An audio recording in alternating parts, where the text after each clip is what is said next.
Morning, everybody. Get this meeting called to order. First thing is the approval of the agenda. I'll make it. Second. All those in favor? Aye. Here. Minutes January 2nd, 2025 board meeting. I'll make the motion. Second. All those in favor? Aye. Aye. AIA document G704-2017, certificate of substantial completion window Christner project.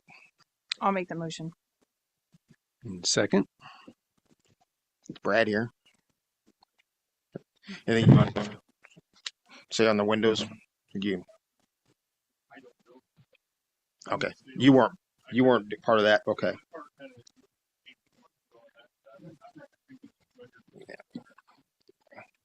Yeah, those not familiar. That's Brad Fisher with Christner Construction. So,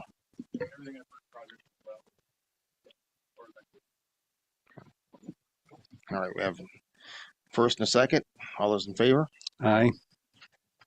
Resolution 2-2025, completion of window project by Christner Contracting. Move to approve. I'll second it. All those in favor? Aye. Aye. Item 5, Resolution 3-2025, termination of VSO. The board is here. You want to tell us what this is? You want to come up to the microphone?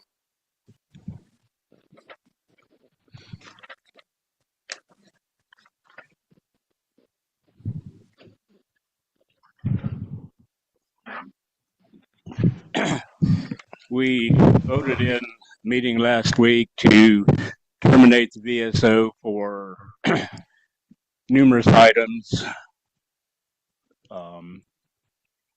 Failure to do her duty, among other things.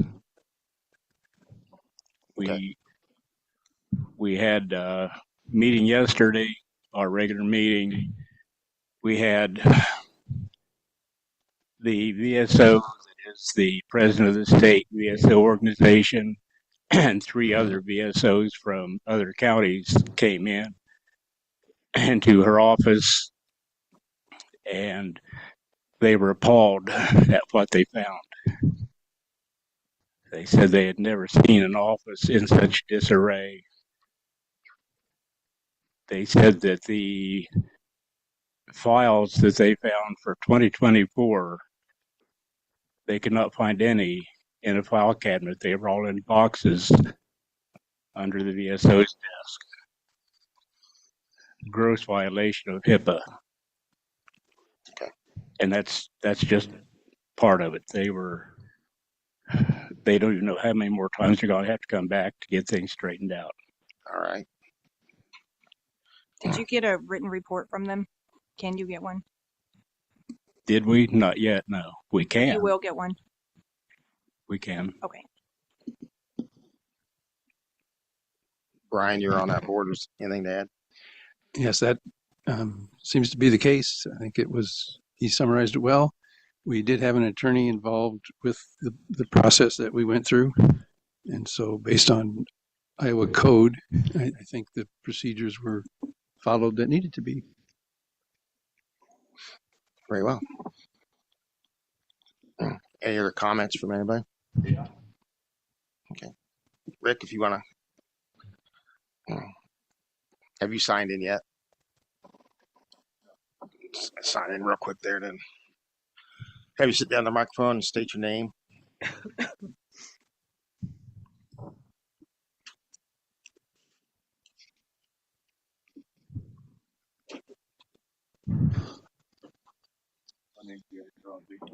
Push the button there on the front of it. My name is Garrett Crosby. Okay. Just push it and leave it. I'm a little appalled at what I've heard so far. I believe there's a gross misunderstanding of the situation. Over the last few months, I've had the opportunity to go down to the VSO's office multiple times. I would say about a dozen. I'm a little perturbed at the moment, so please, I apologize for my demeanor. In none of those circumstances was I treated with disrespect. Was the office in disarray? Was she disorganized? Or did she handle herself in an unprofessional manner? From the first time I went down there to now, she has been under a constant worry of her losing her job. And why would that be coming up when I'm going down there to get my benefits? When she's having pressure from above, from men, from my understanding, which are not speaking at the moment, so they can defend themselves. They get paid $50 a month that I haven't seen one time. If they want to help, I don't think the right path is to terminate someone who wants to do a job unless they have a plan in action to move forward. Now, this being said, I know for a fact those men came down to that office and gathered up all her records from 2024 and threw them in a box and told her that her records were secured and she needed to leave. So unless they get a sworn statement from somebody saying that when those other people came down on Friday and whatever, and they'd never seen mismanagement of people's personal documents or anything like that, of that nature, then that's just baloney. She's been professional. She has handled everything with my case because I've had a hard time dealing with the Veterans Administration since I got out of the service. Everything that I went down there for, she has handled professionally. And the fact that she's worried about losing her job and doing a job that most people don't want to do, since I've heard Wapello County's VSO record, and she's not getting support from the commission that's supposed to be helping her, is baloney. So if you guys want to propose something to help her out, or maybe get her some more people because she's got a backlog and she's filling more than one role, maybe you should start with helping her instead of trying to fire her, because I know she's passionate about helping veterans. Instead of sitting up here saying, we need to fire her, well, let's propose some solutions. How can we do this better? Instead of pointing a finger at one person. And I know you guys are all old school and you want to see a male or whatever you want to see. I don't know what it is. But she's doing a hell of a job. So if you fire her, you guys, I'm going to go sit on that damn board. All right. That's all I have to say. Thank you, Garrett. Brian, do you have anything to answer for his questions about the procedures? Well, yes. Unfortunately, a lot of attempt was made to reconcile and correct the situation, and it didn't seem like we were making any progress.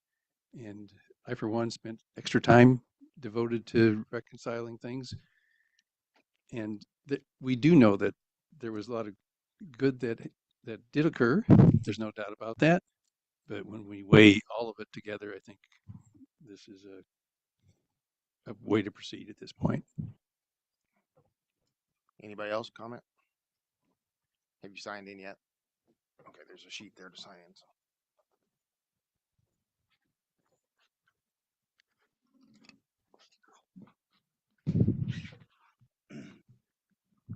I'm John Fenner. I am a volunteer ombudsman. I go into the nursing homes and I visit with the residents. I visit with a lot of veteran residents who are not getting any help. I've brought more and more help to Rachel to get help, and she's done more and more to try to help these people who you guys aren't doing a damn thing about. Excuse me. And as far as her work environment, she used to go to all the food drives. She was out there passing out stuff until she got told she couldn't do that. She used to do coffee drives until she told she couldn't do that. You know, you've taken all the stuff away from her. You want to take her out there, out of the office. You want her out of the office into people where they can see her and get help. And she ain't getting that help because you guys are restricting to her. I've worked under a hostile environment. She's working under a hostile environment. I was there when Don was there. I was there when Don fired Terry. I was there when he followed up her, coming up the same stuff. When he stood in the aisle and blocked her door saying she couldn't. He didn't say she couldn't leave. He didn't block the door. He just stood in the hallway, just like he did when I tried to leave the other day. He was going to escort me out. This guy is not what you think he is. He is nothing more than a pawn of all the rest of them. Don Lewis needed to be fired. Don Lewis resigned. You gave him the honor to resign. He should have been fired. And this guy, same thing. She's done more for me. I'm telling you, 3 times I was there for travel pay because I have to have a super user enter my stuff. She entered all my stuff. I saw her enter my stuff. I had copies of her enter my stuff. I got down to the office and found out why I wasn't paid. And they said, well, they never submitted the stuff. That I saw the stuff. I had the receipt. It was submitted. It didn't matter. So don't tell me she's not doing her stuff. She's doing her stuff. Thank you. Anybody else?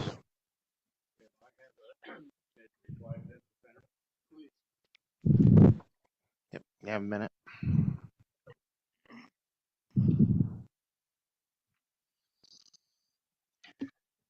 When we started the meeting last Wednesday, I announced at the beginning that it was a pre-termination hearing. It was open to the public. However, we would not take any comments or questions from the public. Anybody that caused a disturbance would be asked to leave. At the end of the meeting, former VSO stood up, became boisterous. Then John stood up, started cussing, yelling, pointing his finger in my face. So I asked him to leave the room. Okay. As far as her not getting any help, numerous other VSOs offered to help her, and she turned them down. If you'd like to talk to Patty, the VSO president, she can verify that. She knows that these people offered to help, and Rachel turned it down. Do you have documentation of all that? We don't have anything in writing, no. We have documentation of failure to perform her job. We have quite a bit of documentation of a lot of different things. We put her on performance improvement. She failed in one of those. So it's not, this gentleman said that she helped him. She has helped people. We're not denying that. However, there was a gentleman that went in October, the first part of October, to get help. And he still had not gotten help by the time she was on administrative leave in December. He called Patty of the VSO president organization. She took his information, found that his file had not even been processed, turned in. She had it done and processed in 15 minutes. But he'd been waiting for basically 2 months and had gotten no help from our office. And that's just one instance. We've never said that she did not help some veterans. And the ones she helped, she did a good job on, from what we understand. But there's a lot more that she didn't help, that she could have. That's where the problem is. Okay, thank you.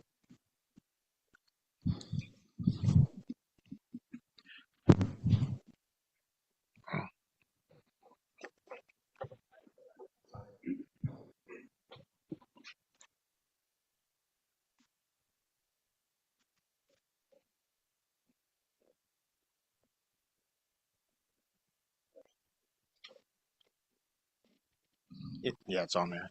Good morning, everybody. My name is David Dolly. I'm a veteran for one, but I'm also the husband of the current VSO. I have sat back and saw this for the last 3 years, roughly, of the hostile work environment and everything. And I'll give you some examples. I'm not sure if I'm on a time limit here.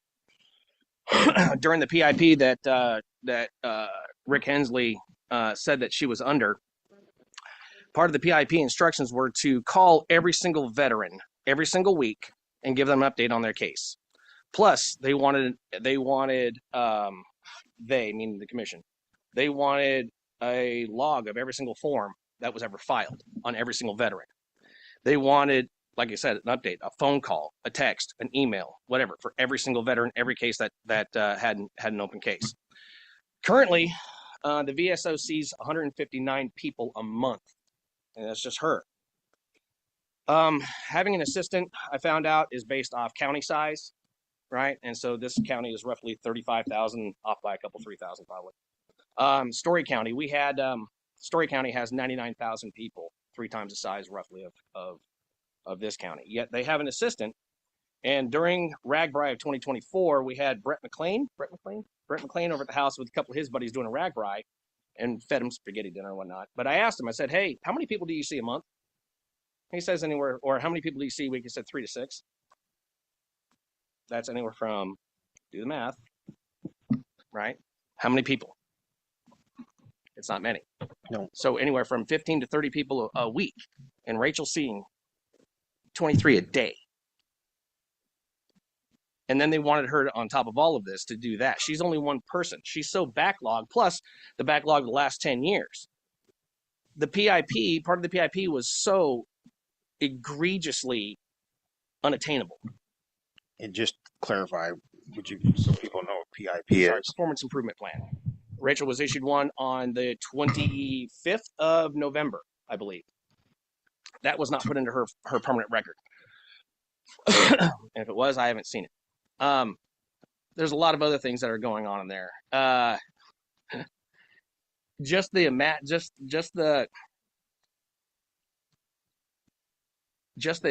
hostile work environment. They said that they've helped her move. They said that they've assisted her with certain hours to be this. They said, we're going to give you 2 hours in the morning. She's been requesting 2 hours in the evening. They had said, yeah, sure, no problem. It's even in an email. It says from Rick Hensley says that whatever Rachel needs to write her ship, she can do it. So she started doing that. She started closing on Fridays to catch up, like a lot of other VSOs do that are overwhelmed or whatever. And they yelled at her. I'll give you one example. Back before Dawn retired or resigned, fired, whatever you want to call it, Rachel went in for surgery. Surgery. It had been announced in the minutes, in the weekly comms. She went in for surgery. In the pre-op room, if anybody's been in pre-op, everybody, you sit in that room, they hook up the IV to get all the crap going to you. She gets a text message from one of these clowns. It says, why aren't your office doors open? Excuse me? Excuse me. Lack of communication. Huge lack of communication. This is a lot of what's been going on, guys. Yeah, is she behind? Absolutely. She doesn't have any help. She has stated, here's how we can help. I need Fridays at least closed. They've been saying 16 hours a week admin time. They said that during the meeting. Definitely not enough. Definitely needs an admin. They've given her assistance, but they're not HIPAA qualified.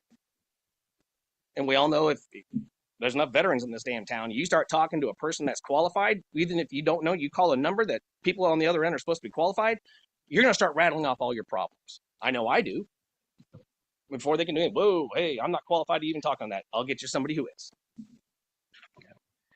I cut you off, but Sorry. I gave you a couple extra. I apologize. Nope, you're fine. Anybody else? Rachel, would you like to say anything? Or just to clarify, some people know, some people don't. I think veterans know. The supervisors up here, we only control the budget. We're over the budgetary, and veterans is run by a separate Veterans Board Commission.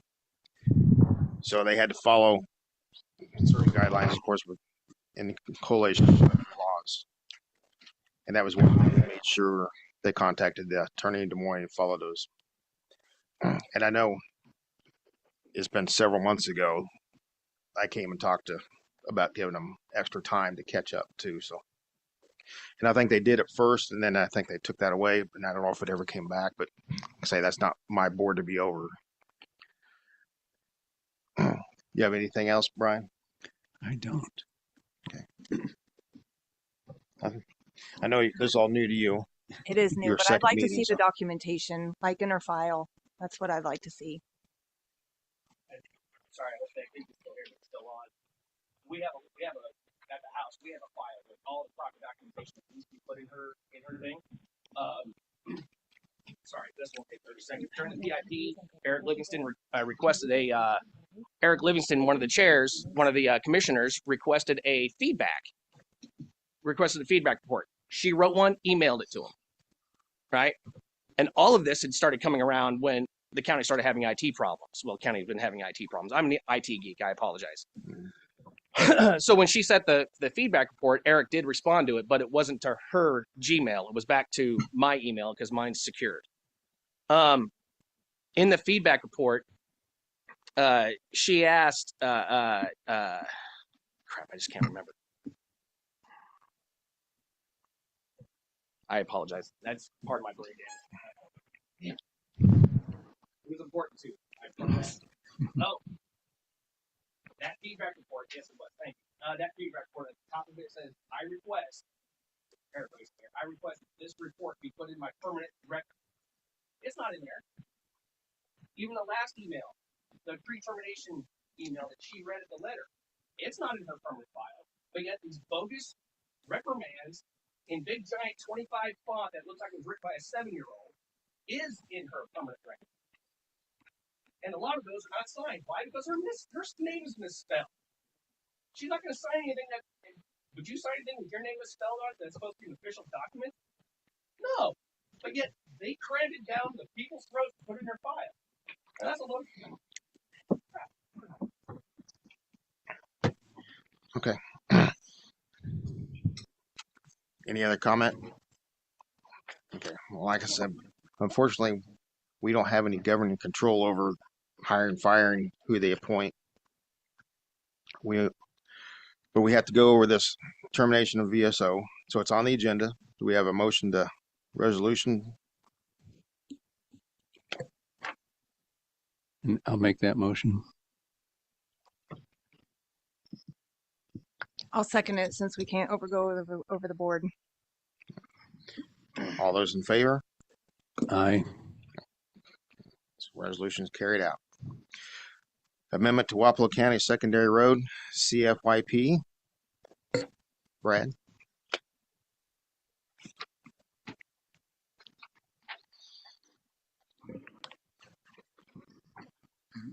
Good morning. We have a few projects that we need to adjust schedules for, essentially for our construction program. Listed 3 projects here. The first is 172nd Avenue grading, essentially working with the Canadian Pacific Railroad to relocate traffic from the 87th Street intersection, 163rd, out to the west. The second one is for a paving project joint with Monroe County, the north mile essentially of T61 up near Eddyville, to provide for a joint project to replace that paving. That's the primary need for this amendment is that project, so we can maintain a letting schedule. It has that in for April letting through the DOT. And the third one is to adjust timing for a letting for bridge replacement. All these are fairly routine. No change in cost except for the expense on 172nd Avenue, which is new to our construction. The board's been involved with the railroad discussions, so I think Are they still on their same timeline? they haven't mentioned any changes, since the last time we met was before the holidays. So we'd talked about getting back together sometime in the very near future. Since then, we've been working on getting some reports done and some preliminary design workups. So we'll have something to talk about when we get to that meeting. But that meeting has not been set yet. And just to clarify for the people out there, the road we're talking about here, 172nd, doesn't exist. It'll be a new road going from Highway 34 to 87th Street, which will replace the old dirt road that has some gravel on it. And we'll also replace, in the end result, will be the crossing across from Rock Art Fuel. The railroad is looking to tear that crossing out as they expand their yard. And they're giving us time to put in a new crossing, which they're going to partially fund for us. So. Okay. And I would mention I received from the DOT an updated version of the agreement that'll be next item on the agenda that is updated to include both Monroe and Wapello counties since it's a joint project. It's a bit of a challenge to get through that process because we're in different planning regions, and so we have different personnel to deal with at the DOT, and it's been a little bit chaotic to get that pulled together, but I think we've got it with the document I forwarded to Kelly yesterday. All right. So we need a motion on the amendment. I'll make it. And I'll second. All those in favor? Aye. Project agreement for STP-SC06898-5E-78. So all that label comes down to that joint paving project with Monroe County and the north mile of T61 Is it? in Eddyville.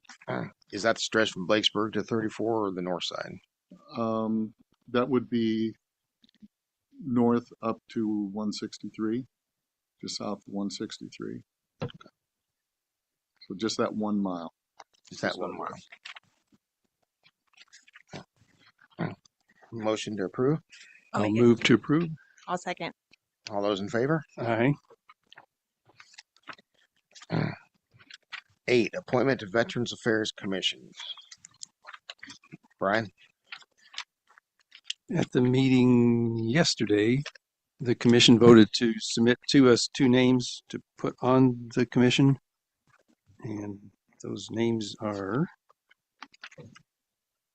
oh, and Rick, why don't you, is it okay if Rick addresses this too? Yeah. Rick, if you could.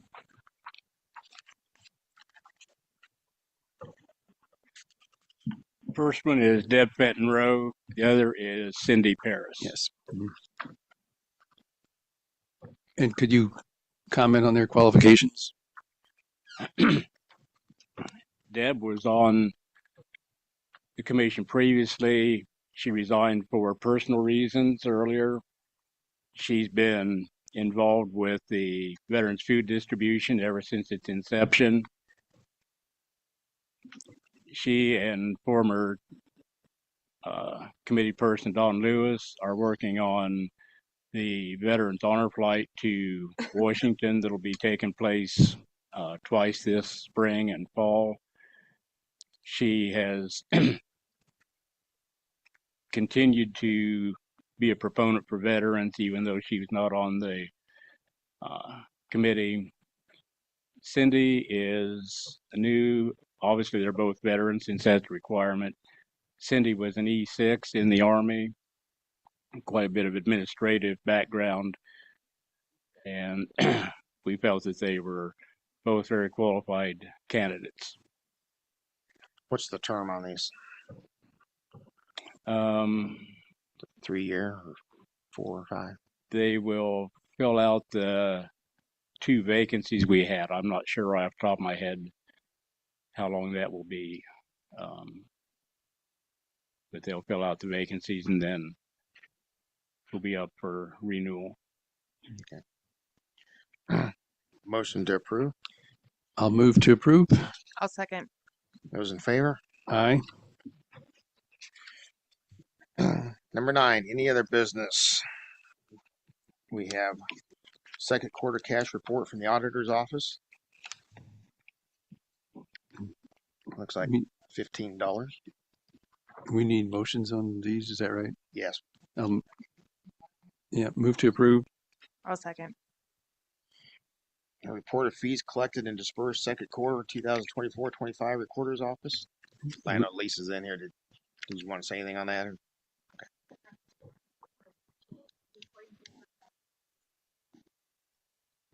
I'll move to approve. I'll second. Treasurer's investment report I'll make a motion. And second. and treasurer's semi-annual report, just July through December. I'll make a motion. And I'll second. All those recorded and filed. Any other business come before the board? And you've signed in? I did, yes. Jared Hirschberger with Dusty Fox Wind. And I just have a couple updates for you guys. We just did our community grant, and that's this quarterly grant is going to the Tumwa Economic Development Foundation for some trail improvements. I also sent the updated development agreement to all of you, so you can do with that as you see fit. I did have the response from Mr. Batterson discussing a possible February date to maybe however you want to approach that, but to hammer out some of the any concerns or questions you guys have, and I'll make sure that we get our lawyers and developers here to be able to answer all those questions. It would actually have to be a just one-on-one meeting. So A one-on-one. yeah, we can't do a closed session, so you just have to come in and see me. So Oh, okay. Yeah, we can. Would you like to do that in February? Is that it's going to be February before okay? we're in a. And you would like to do We've that got a lot of things prior going. prior to any work session that we would have. Correct. Okay, that sounds great. I agree with that. That's a good approach at this point. However you guys want to Yeah. do it. We're about not only we're open to how you guys want to handle it, and the document's completely fluid as far as we're concerned. I mean, there are some things that we the setbacks are a concern. We can't go too far with those, but Yeah. the we're very open to input for any of it. And thanks, Darren, for your willingness to do that. Thank you. Thanks, guys. All right. You want to do the EMA? Sure. Tim, do you want to do your presentation thing here real quick so Carrie knows that you're full of hot air? I already knew that.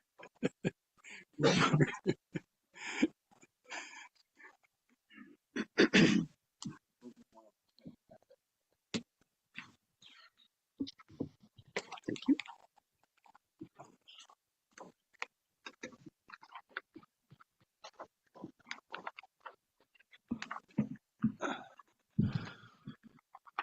Okay, so what I just handed out was a lot of what was in your packet, but then just an additional document that I'll talk about here. So just to reflect on the beginning of this conversation, which is declaring EMS as an essential service in Walpole County. We first talked about that in July of 2023, and the board was in favor of it then, but I feel like it got sidelined for different reasons and kind of competing priorities, and you know how life goes, things kind of take a competitive spot in your agenda. So we've lost track of time a little bit. But in the meantime, since then, there's been a lot that's happened in the healthcare world in the county regarding the hospital, and just kind of seeing where they're at since they do house our full-time paramedic service. There's been some good things happen and been a lot of change, but it's time to really get back to the conversation and figure out where we're at and what the moves are going forward. So what I gave you in your packet today was what I call step one, is just to get back to that first move that establishes an EMS advisory council that will kind of do some research for you, take a look at where we're at and where we need to go, and provide all the information to you. So the second page in this packet is what I propose to do in our next board meeting in 2 weeks, and that is really to paint an overall picture of EMS as a whole. Some of the highlights of that is really to talk about the history of EMS. I know it intently because I've been in it for 30 years, so there's a lot that I take for granted that I know. I need to share that picture with you and really describe kind of the history of EMS as a nation and how that applies directly to us in Walpole County and in our cities. Next, I'll talk about what the public demands and what the public needs. We'll talk about some stats on calls for service, trends in service, workforce changes, and what the law allows versus what it requires. Next, I'll talk about the standard of EMS, and that's the additional document I put in your packet here, which is a system standards assessment. We've been doing those system standards assessments in the state for 20 years, and really it's just kind of a yardstick. So measure where we're at against what the standard is, and the State Bureau of EMS gives that to us, and that's really what we want to use to measure ourselves. Next, I'll talk about how do we meet those demands and needs according to the standard. And then the final thing is what's the path forward? And that's what the advisory council will be charged to figure out and set a timeline to do so. Next page, I give you a timeline on the resolution itself. So just for the public's benefit, on the 28th, we'll make a presentation with all those things I just described. And on that day, we will ask you to approve that resolution. There's a copy of that here next. And what the resolution does is simply two things. One, it creates that advisory council. And two, it creates an option for that advisory council recommend to put on the ballot for the public to approve some funding for whatever that go forward looks like. Now, there's some specific rules regarding the resolution that's a little unique to this specific legislation. So upon approval of that resolution on the 28th, we have to publish it and give 60-day notice to the public to say, hey, we're going to read this resolution and we're going to read it 3 times. And there's no waiver of the second and third reading like sometimes is allowed. There's no waiver allowed in this case. So we'll do a reading on February 1st, April 1st, April 22nd. Nope, sorry, I don't have my glasses on. April 8th is the first reading, April 22nd is the second reading, and May 6th is the third meeting. And then we'll officially get started as a council. I have a preliminary list of council members. Not to interrupt you, but Yep. how's the council selected? That was what I was getting to next. Okay. So that work has actually happened already through the EMS Association that has met for a few decades. There is a recommended list in some of the state guidance, and we initially put names to that full list. Now, their full list of possibilities was like 26 people. That's way too big to be effective. So we've been parsing that down and taking a look at who do we really need in a core committee and who can we have in an ad hoc committee. So I have worked with certain key stakeholders and leadership in the association to get that list down to 9 core members in the advisory council and 9 ad hoc members to the advisory council. So the full council is 18. And we pick those people based on certain things they bring to the table. For example, in the core committee, you're looking at service directors that know EMS, do EMS. That's kind of their thing that they do. The advisory council brings in certain specialties and professionals that will bring something to the table as we build an EMS system. So I have a preliminary list that I'll provide to you next meeting to take a look at.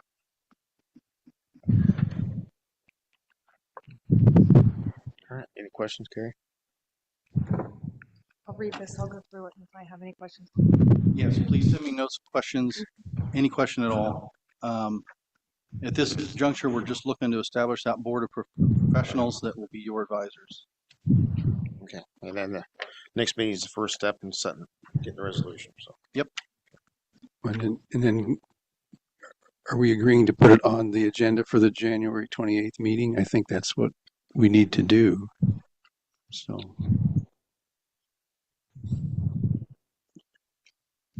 It's already on there for the 28th. Okay, that's fine. Okay, I did That's fine. submit that. Yes. Yeah, he's already submitted it. Yeah. Okay, Working that's very very diligently to have that full presentation for you with more details than you could ever imagine. But, okay. you need to have the full picture, and I prepared to paint that full picture. All right. And Thank you. Before we conclude, I guess, can we ask for anybody else's comment that's here since we have, Chad, you have anything you want to ask about that? All right. Looks like clear. Everybody's done talking to you. Homework to do. Thanks, Darren. All right. I think we are entering into closed session now, correct? On the agenda. Okay. We're going to adjourn this meeting and then go into closed session. Motion to adjourn. I'll second. I Motion don't have an agenda while we're going into closed session. Okay.